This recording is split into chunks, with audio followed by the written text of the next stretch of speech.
Welcome to Samba Samba. Enjoy the video.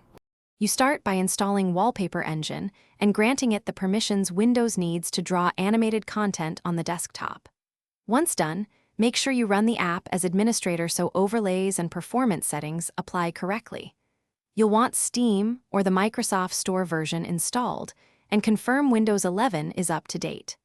Next, open Wallpaper Engine, accept prompts to integrate with the desktop, and move on to selecting your first animated wallpaper.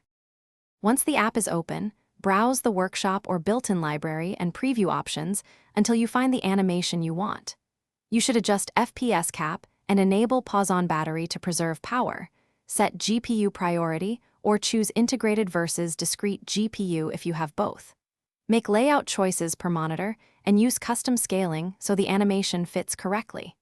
After you configure these settings, apply the wallpaper and watch how resource controls keep the system responsive. Apply the chosen wallpaper and confirm the multi-monitor assignment.